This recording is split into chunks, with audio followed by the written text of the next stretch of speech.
Hi folks, my name is Scott Mabin and I work on the Rust language enablement team, and today I'm going to talk about Rust on Espressif chips.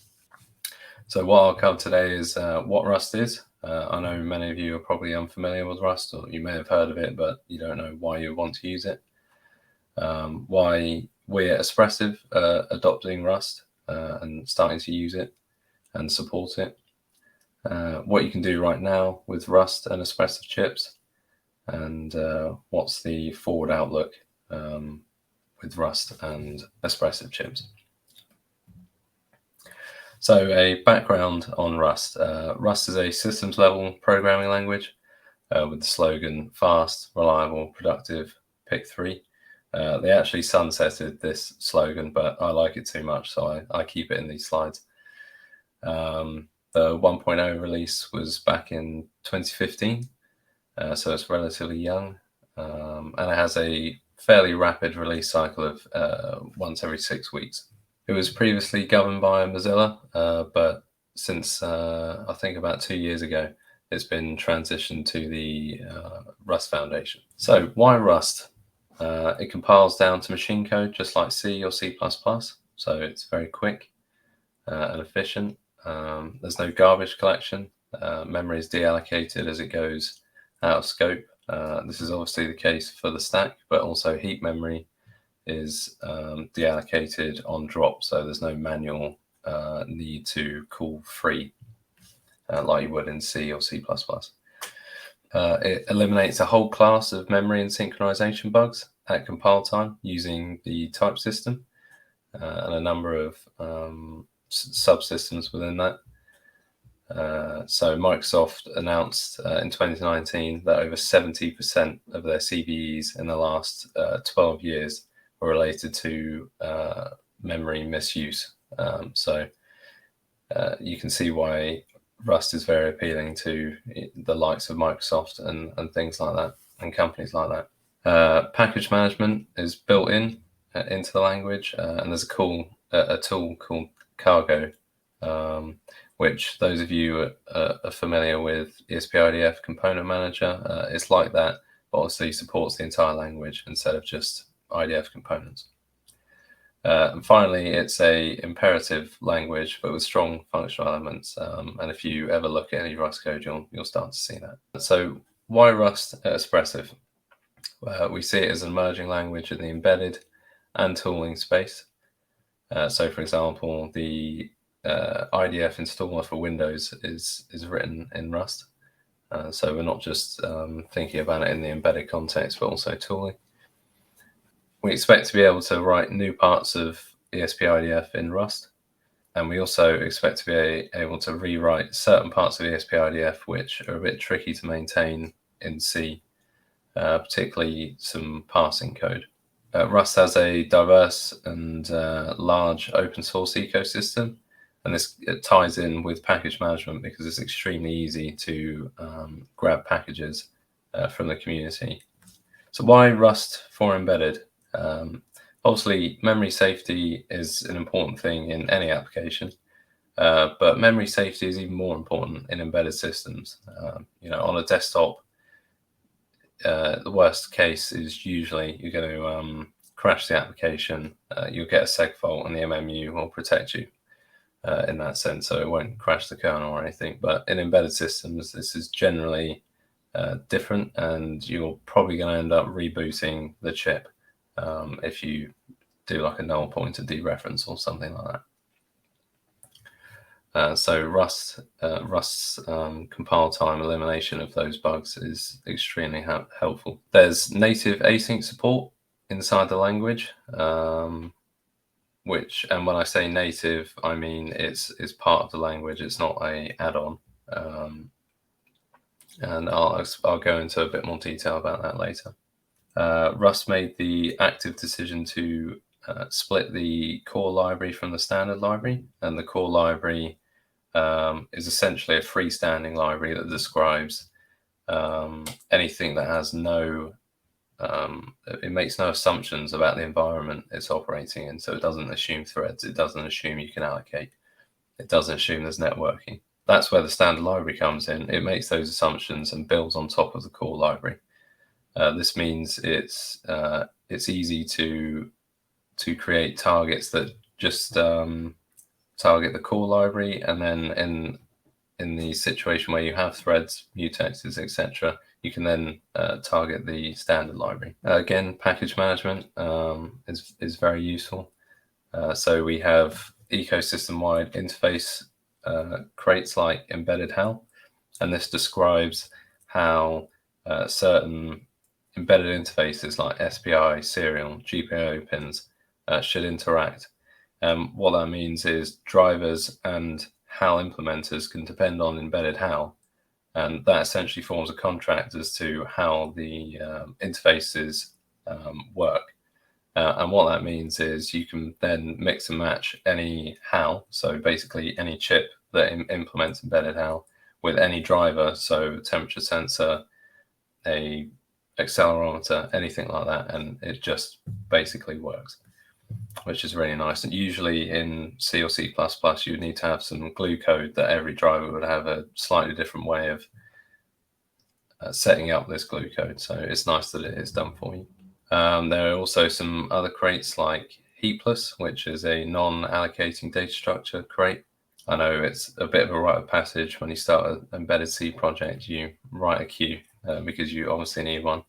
But it's nice to just be able to drop Heapless in your cargo.toml, and you have access to a correctly implemented queue, and they've got loads of other things like a min heap, a linear map, I think even a hash map with a efficient hashing algorithm. And there's 1,000 more on the awesome embedded Rust list, and also you can search crates.io for no STD, and you'll find crates suitable for embedded. So what's possible right now? So we currently support 3 approaches with using Rust on Espressif chips. So we have the esp-idf project, but you want to use a bit of Rust, a Rust project that you want to utilize esp-idf, and bare metal Rust or pure Rust. So esp-idf plus Rust, this is for the situation where you have an existing project in esp-idf, or perhaps you don't want to write the whole application in Rust. We have the option to create esp-idf components in Rust. And because Rust has good interop with C, you can just expose the C interface to the rest of your application. This is particularly useful for things, like I said earlier, like parsing. Rust has very nice tools for parsing strings and parsing just general data formats safely and efficiently. So you may wish to write a Rust component that does a specific amount of a certain amount of parsing for your application, and pass the result back to through the C interface to the rest of your application. Then we have the Rust on top of our esp-idf approach. So fortunately, esp-idf has a newlib component which the Rust standard library can use to basically interact with esp-idf, and this means that you can build the standard library for esp-idf, which means you get threads, mutexes, networking, and more, which is really nice. On top of the standard library items, though, we can also leverage the peripheral drivers and other components that exist in esp-idf. So by writing Rust wrappers around the raw C interfaces, we can essentially call into esp-idf and drive peripherals or certain other components that you may wish to use from Rust. Then we have the bare metal approach. So bare metal programming in C and C++ isn't particularly common, and I would say especially so for R chips. I haven't seen any conscious effort for programming in bare metal in C for our chips. It may exist, but in Rust we're trying to support this, and one of the main reasons is the fact that async is supported by the language and doesn't require any allocations or anything like that. Async in Rust basically compiles down to state machines. And the reason why this is important is because with async, you can have efficient, safe multitasking without a scheduler or anything like that. Typically in bare metal applications, you're generally limited to one, a single thread that does a load of things in one go. And it becomes quite unwieldy to manage that, whereas async really helps there. So a bit more background on async if you're unfamiliar with it. Async is a form of cooperative multitasking where tasks, and I've put tasks in quotes here to not be confused with free RTOS tasks, which are essentially threads. Because obviously in free RTOS there's a stack size and the scheduler will swap out the threads. This is not the case with async.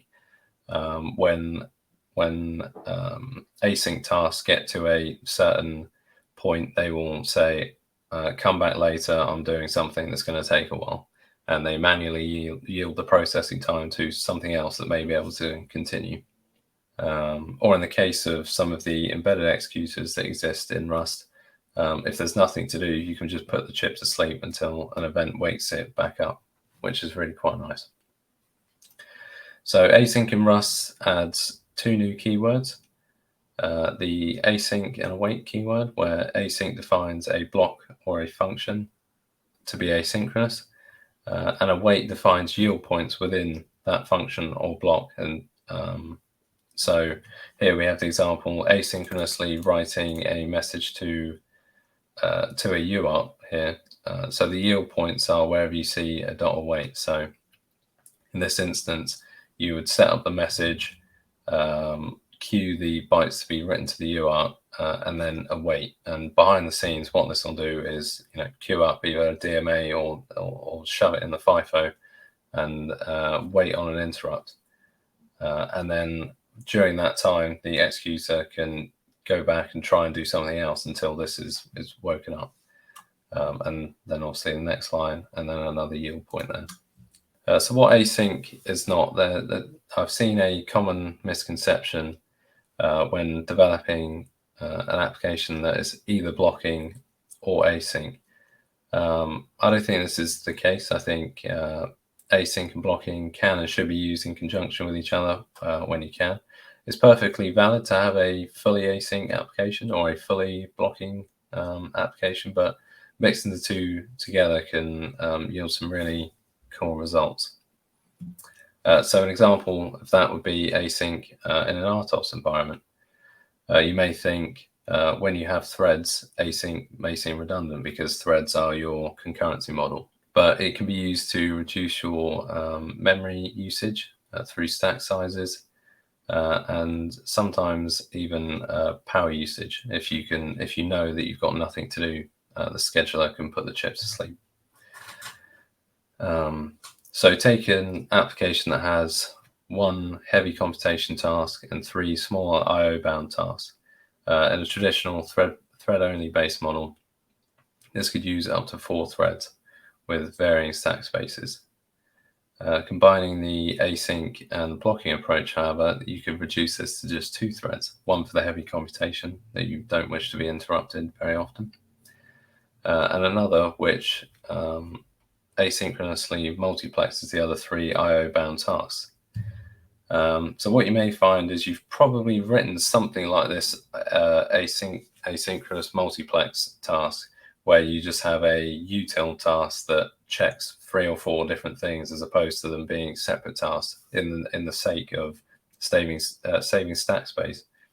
What's nice about async is that the compiler writes this state machine for you, which is really cool. And I find, like, just coming back to this example, the execution flows in this order, which logically makes more sense when reviewing code. Even though it may be doing things in between this, there's no chance that write bytes, that goodbye could come before hello world.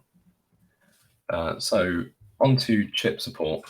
There's one limitation for all the projects, so bare metal and esp-idf projects, and that is if you're targeting an extensor chip, there needs to be support in our LLVM fork.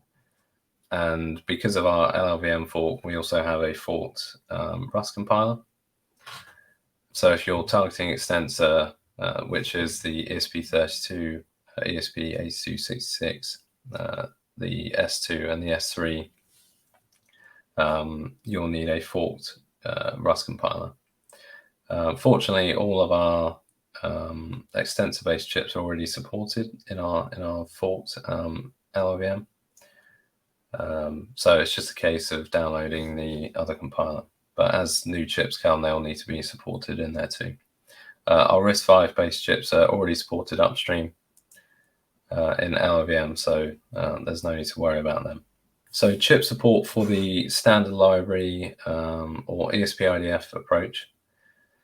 The general rule of thumb is if esp-idf supports it, then so does this approach. There's a little bit of work to do, perhaps adding a new target in the Rust compiler, or perhaps some CFG work to feature gate certain peripherals for this chip, but most of that is relatively trivial.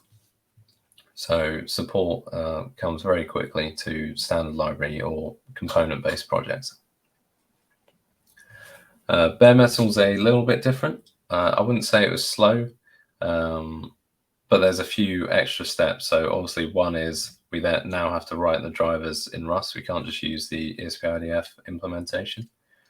There's also some precursor work to generate a SVD file, because in Rust we use a tool called svd2rust, which will take a SVD description of the chip, all the peripherals, what interrupts it has, etc., and it will generate Rust code that allows you to access these peripherals, and these are called peripheral access crates. And you can see in the second column of this table, pack is peripheral access crate.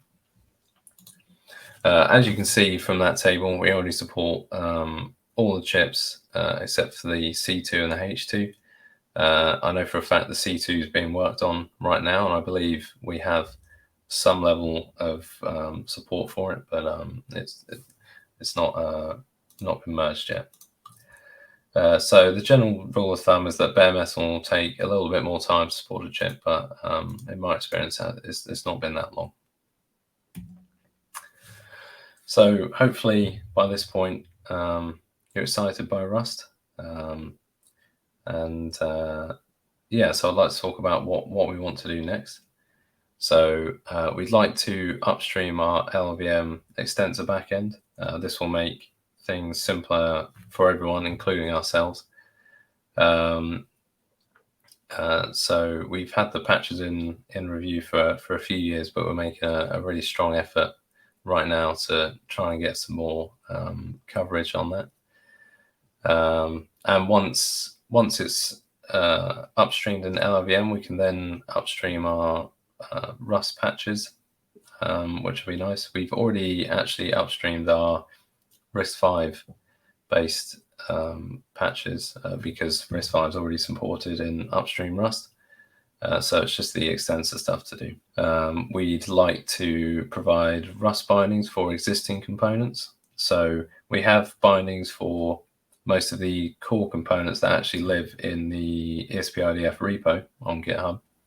But we'd like to start offering bindings to important but external components. For example, ESP Rainmaker doesn't live in IDF proper, but it's a very interesting component to use. We'd like to improve bare metal support. This is an ongoing thing, and that would include adding Wi-Fi support to more than just the ESP32 and the ESP32C3. So the standard library supports Wi-Fi and Bluetooth on everything, basically. just because we use the esp-idf implementation. For bare metal, there's a bit more work that goes into adding support for Wi-Fi and Bluetooth. So at the moment, we only support the ESP32 and the ESP32C3. But hopefully we'd like to extend that to the S3, the S2, and the C2. And there's plenty more. Those are just 3 things that I pulled out from the project board. There's we do all of our work out in the open on our GitHub repo organization, sorry, ESP-RS. So feel free to check out the project board after this.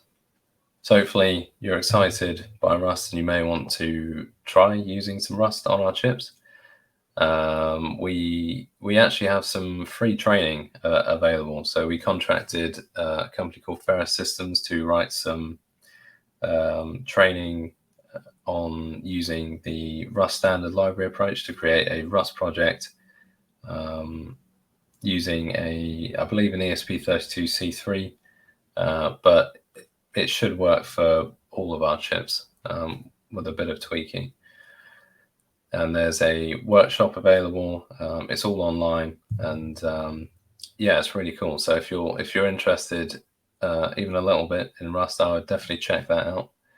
And I have the link here with some other stuff. So there's the link to the Ferrous training. We also have a book, which is a work in progress sort of overview book of the ESP-RS effort. This has some installation guides, some debugging guides, an overview of the approaches, so a bit more in depth than what I've gone into today, and sort of how they work a bit more, and plenty more. This is a link to our just our GitHub organization in general, and you'll find plenty of repos in there that I haven't covered today. That'll be very interesting. One of which will be ESP template, and this is a template for a bare metal project. So we use a tool called Cargo Generate as our templating engine. And what that means is you can just do cargo generate and the GitHub URL, and it'll give you a set of options to create the project and create the project for you, which is really cool. And we also have one for IDF projects, and this project generator supports either standard library projects or component-based projects, which is nice. Finally, the last link is a link to my blog. So I've been working on this for many years now, and I've been detailing the progress over the years in a series of blog posts. So if you're interested in the history of how we got this far, you can read back through that.